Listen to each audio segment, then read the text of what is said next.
Oi gente, meu nome é Luísa, eu sou psicanalista. Resolvi fazer um canal aqui no YouTube pra contar um pouco pra vocês, contar não, dividir um pouco com vocês a minha experiência com a psicanálise.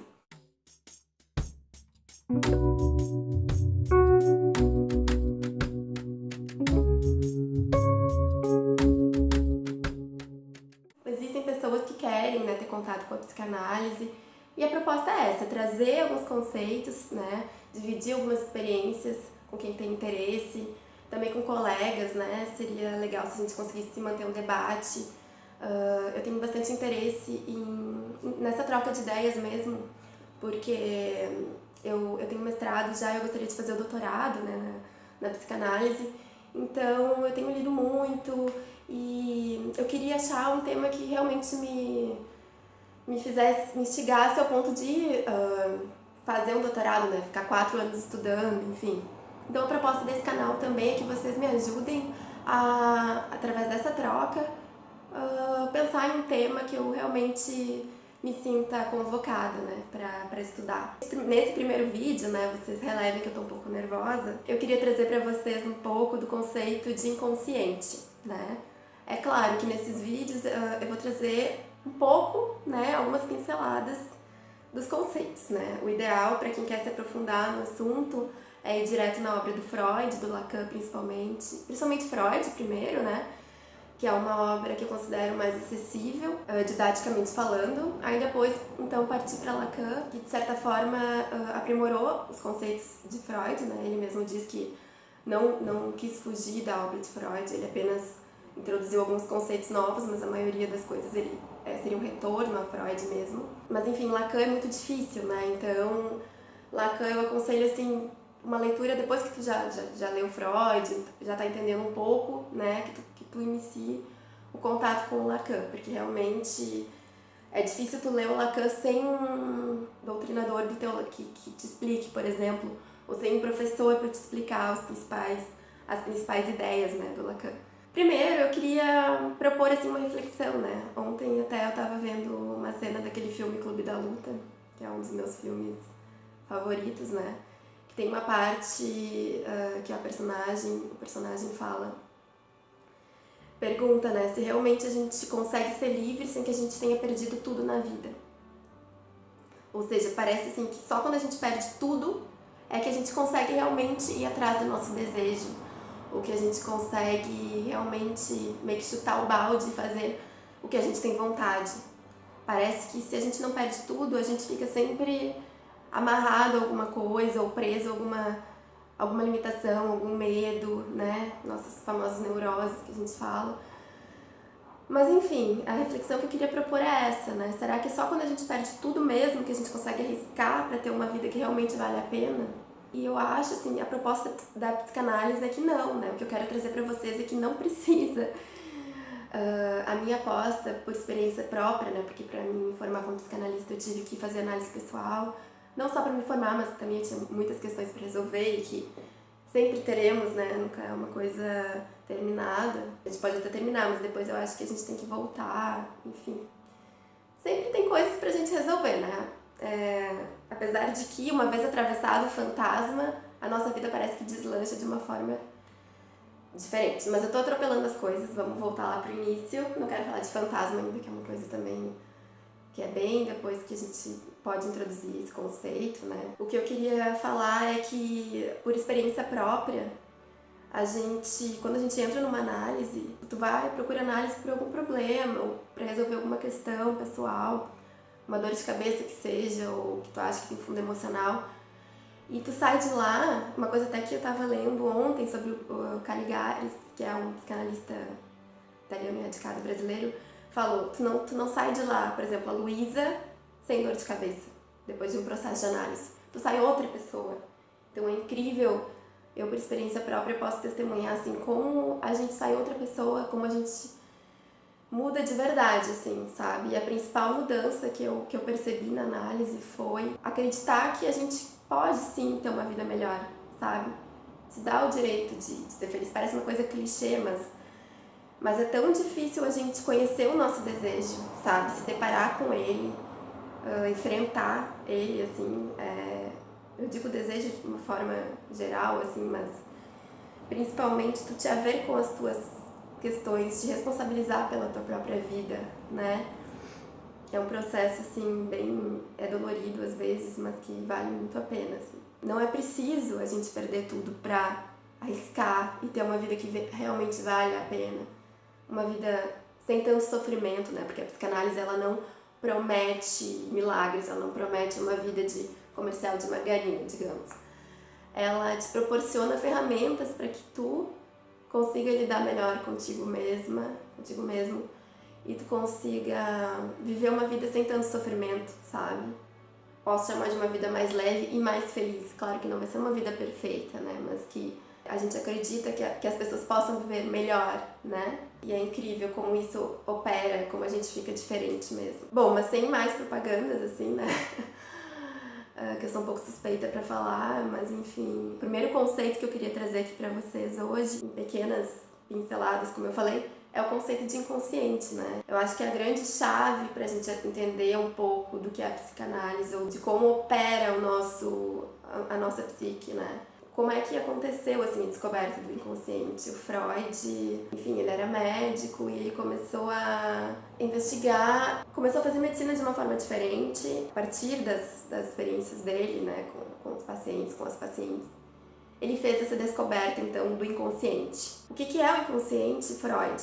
É como se fosse uma parte da gente que a gente desconhece, né? Muitas vezes ele é traduzido como desconhecido, mas também não pode ser traduzido como desconhecido, porque na verdade a gente conhece, né? A gente recalcou, mas ele não... é algo que a nossa consciência não tem acesso. É uma parte da gente que, se a nossa consciência pudesse ter acesso, ela não suportaria.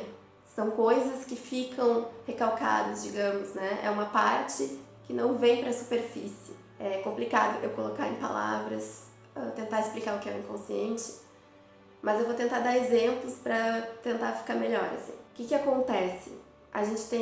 Acontece que a gente tem muitos desejos, às vezes, que não são compatíveis com o nosso sistema de crenças consciente, né? Porque a gente sabe que a nossa sociedade, ela nos impõe uma série de regras, né? Uma série de regras, inclusive morais, coisas que a gente sabe que não deve, ou, por exemplo, não se deve namorar com o irmão, digamos, né? O que acontece, então, é que muitas vezes a gente tem desejos que são incompatíveis com o nosso sistema de crenças consciente, né? Então, o que acontece? Esses desejos, a gente tem um sistema de proteção mesmo, né? Em nome da nossa sanidade mental, digamos assim, o nosso próprio organismo recalca algumas ideias que não são compatíveis com o nosso sistema consciente mesmo. Então, aquelas ideias proibidas, digamos assim, elas ficam guardadas, porque elas não podem emergir. Se elas emergissem para a nossa consciência, a gente ia entrar em colapso. São ideias realmente incompatíveis. Por exemplo, em nome de ideias crenças que a gente tem consciente, a gente recalca outras, né? Ou desejos que vêm que são incompatíveis com essas crenças conscientes que a sociedade, enfim, nos impõe, que a gente aprende, enfim. Esses desejos que a gente não tem, que a gente recalca, digamos, são desejos. Então, chega uma hora que eles querem fazer valer, né? Aquilo... Tem coisas que a gente realmente esquece e que fica ok, né? Mas tem coisas que a gente recalca, digamos, porque são incompatíveis com as nossas crenças conscientes, mas aquilo fica querendo sair pra fora, entre aspas, né? Então, o que acontece? Às vezes isso volta, né? Às vezes em forma de sintoma, por exemplo. Às vezes a gente consegue recalcar aquela ideia que é incompatível, mas o afeto fica. E esse afeto, às vezes, ele estoura no nosso corpo, fazendo, de repente, um sintoma físico. Às vezes a gente fica com pensamentos obsessivos em função daquele... É como se fosse um inconsciente, aquele desejo que fica pressionando, mas que a gente não pode admitir ele. Se a gente admitisse, a gente ia entrar em colapso, a gente não ia conseguir conviver logicamente com este desejo, né? Seria um desejo proibido, digamos assim, né? Alguma ideia proibida, algum desejo proibido que não pode vir, mas aquilo a gente fica tentando vir, né? Aquele desejo fica tentando se satisfazer de alguma forma. Então, isso vem. Então, o que acontece? Isso pode vir em forma de sonhos, né? Que são as formações inconscientes que a gente chama. Esse inconsciente pode escapar em forma de ato falho, por exemplo. O que é um ato falho? Tu tá falando uma coisa e de repente tu troca uma palavra. Tu vai chamar, por exemplo, o teu pai e chama o nome do teu namorado. Ou tu... Enfim, são esses pequenos enganos que a gente acha que não é nada. Às vezes, realmente, às vezes pode ser um simples engano, um simples lapso. Mas às vezes é o inconsciente que está querendo te dar algum toque, né? Se fazer ver. Porque essas coisas mal resolvidas, elas ficam incomodando até que a gente resolva, entende? Então, o inconsciente ele tem formas de sair. O que acontece? Às vezes no sonho, alguma ideia que a gente não poderia aceitar como verdadeira, enfim, como verdadeira não, mas como aceitar simplesmente, essa ideia ela se traveste de outra e se manifesta no nosso sonho. Então, por isso que interpretar os sonhos acaba sendo um caminho para chegar no inconsciente. E o que é o nosso inconsciente? É o nosso desejo. Então, o que acontece? Por exemplo, como é que funciona uma análise, né? A pessoa deita no divã, né? Quando isso é aconselhável, não é todo mundo que... Não é para todo mundo que a gente aconselha deitar no divã, né? Mas, enfim, a pessoa fala livremente, né? Através da associação livre. Quanto menos lógica tu colocar ali, mais o teu inconsciente tem chances de aflorar, né?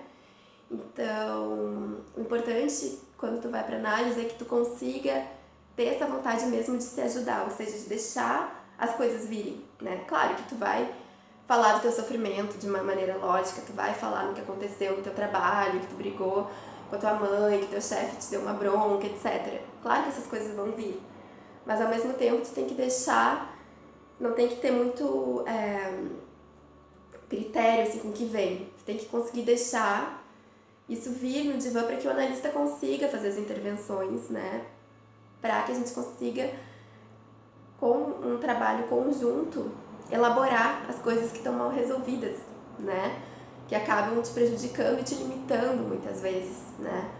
Não sei se eu estou me fazendo entender, mas depois vocês podem fazer perguntas que no próximo vídeo eu posso explicar melhor. É tanta coisa para falar que a gente acaba atropelando às vezes as coisas, mas o trabalho no divã é que esse inconsciente possa emergir de alguma forma e assim a gente possa descobrir o nosso desejo, né?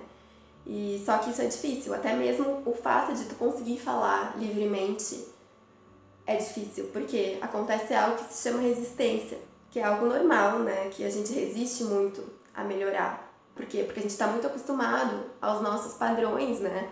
A gente aprendeu assim, a gente vive assim, a gente se organizou de certa maneira com esses padrões de pensamento que a gente tem, né?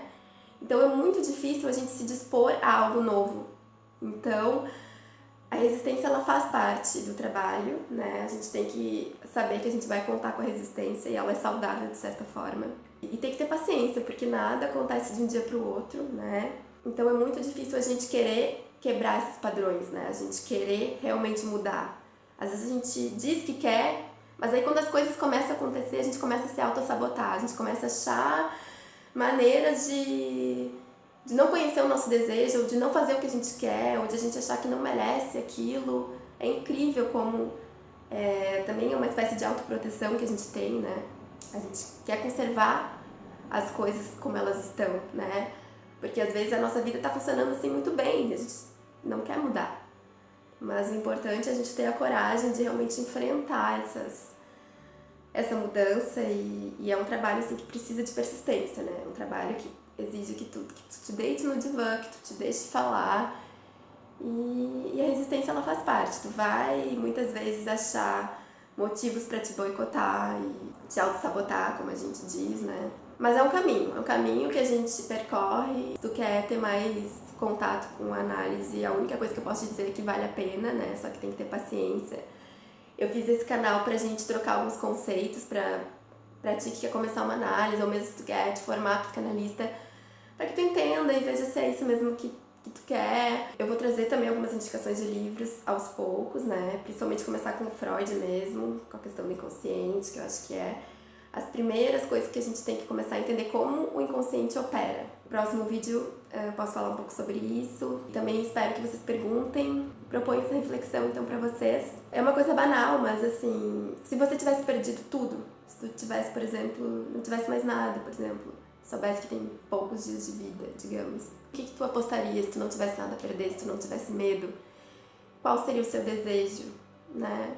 Acho que seria isso não é uma pergunta analítica, não é uma pergunta que eu faria dentro do meu espaço, digamos, com meus analisandos. Mas como isso se trata de um vídeo, eu acho que pra gente começar a conhecer o nosso desejo, seria uma pergunta legal, né? Digamos, se não tivesse nada a perder, qual seria o teu desejo, né? O que tu gostaria de fazer da tua vida?